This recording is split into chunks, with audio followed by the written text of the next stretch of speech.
Kalau Kopdes itu sudah berjalan, sejatinya Alfamart dan Indomaret stop. Tidak perlu lagi malah pakai OSS apa tadi. Saya kira pemerintah harus berpihak, Pak. Kita ini ribuan orang. Satu toko gudang kerabat juga ya ratusan orang. Kita mau apain? Masa kita stop tutup? Nasib mereka mau dikemanain? Jadi itu pemikiran yang pertama. Jadi mereka tetap harus kerja, mereka tetap harus makan. Ya. Alfamart dan Indomaret bakal dipaksa tutup. Retail minimarket yang paling laris di Indonesia, yaitu Alfamart dan Indomaret, bakal terancam dilarang beroperasi di Indonesia. Menurut Menteri Desa Yandri Susanto, keberadaan minimarket yang merajalela di Indonesia harus dihentikan karena jadi ancaman koperasi Desa Merah Putih. Kalau Kopdes itu sudah berjalan, sejatinya Alfamart dan Indomaret stop. Buat apa kita membangun Kopdes tapi Alfamart sama Indomaret atau sejenisnya merajalela? Sekarang pertanyaannya, emangnya keberadaan koperasi daerah sudah merata di Indonesia? Dan apa barang-barang yang dijual di koperasi daerah selengkap yang ada di minimarket? Lagian, kalau Alfamart dan Indomaret ditutup paksa, gimana nasib pegawai yang bekerja di sana? Menurut kalian, gimana nih guys? Setahun sudah pemerintahan baru ini berjalan. Pak Presiden baru saja bilang bahwa angka pengangguran terendah sejak tahun 98. Bagus dong kalau gitu. Tapi kenapa obrolan sehari-hari yang kedengarannya malah sebaliknya? Susah cari kerja, lowongan seret, PHK di mana-mana. Nah kok bisa? Ya memang sebenarnya kita tidak bisa ya berhenti di satu angka saja. Di lapangan ceritanya jauh lebih kompleks. Misalnya nih, kalau kita mau lihat data lebih dalam lagi. Satu, pengangguran absolut itu justru naik. Jadi persentasenya memang turun. Tapi jumlah orang nambah.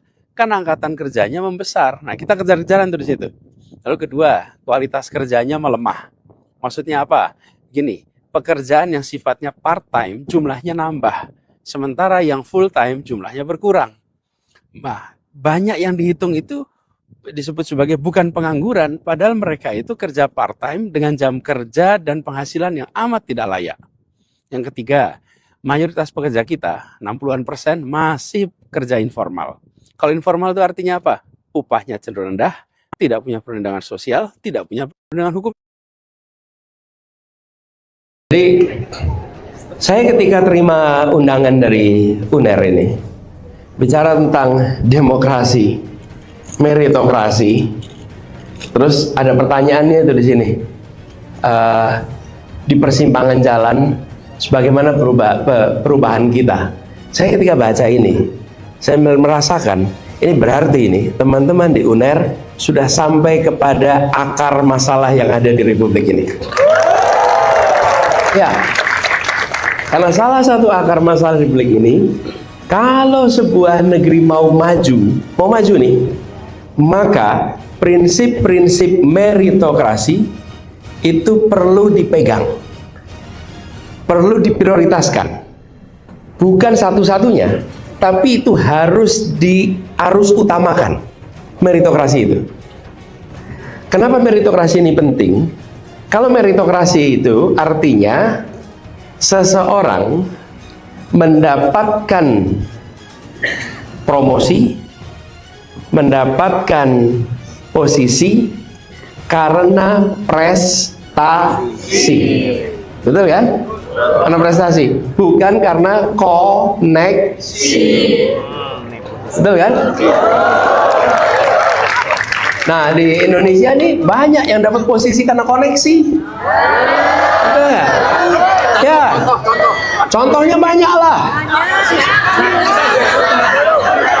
Iya.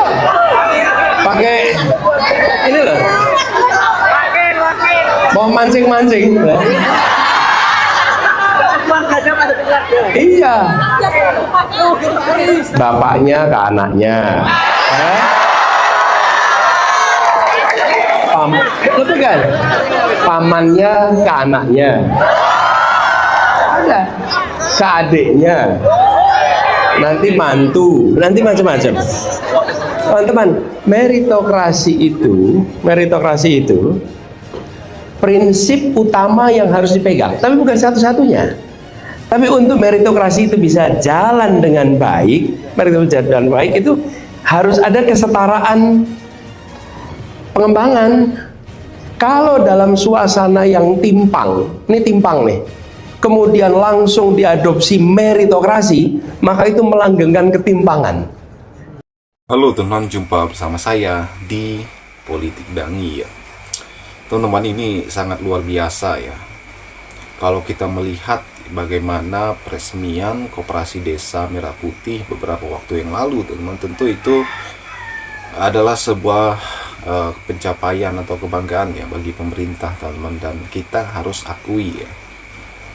Namun yang menarik perhatian adalah ketika ada wacana ya untuk menutup Alfamart dan Indomaret, teman-teman. Dan ini kan sangat lucu dan sangat berbahaya ya. Kenapa? Karena menurut Menteri Desa ini, teman-teman ya, katanya sejatinya Alfamart dan Indomaret itu tutup kalau ada Kopdes ya. Ya, bagaimana yang menjelaskannya? Alfamart dan Indomaret itu, teman-teman ya, itu kan retail atau toko atau usaha ya, atau minimarket yang sudah puluhan tahun ya mengabdikan diri untuk Indonesia. Kenapa mengabdikan diri? Pertama, mereka ya sudah membuka lapangan pekerjaan itu mungkin puluhan ribu ya, bahkan ratusan ribu karyawan sejak berdirinya ya sampai hari ini. Gerainya pun itu di seluruh Indonesia juga mungkin puluhan ribu, teman-teman ya kan, sudah banyak sekali, dan juga membantu masyarakat ya dalam penyediaan barang ya kan. Karena Alfamart dan Indomaret ini adalah sebuah gerai yang menyediakan kelengkapan yang sangat lengkap bagi masyarakat. Harganya juga terjangkau.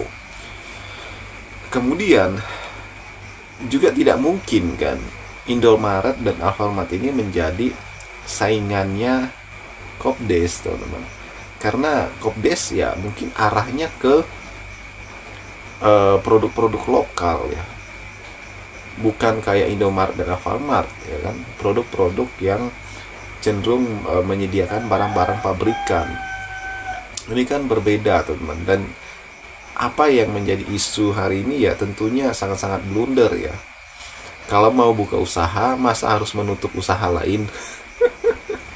Dan ini sangat lucu dan kocak, teman-teman ya. Semoga saja pemerintah mengkajinya ya dan tidak melakukan penutupan terhadap Alfamart dan Indomaret, teman-teman.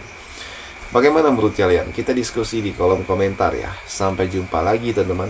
Salam.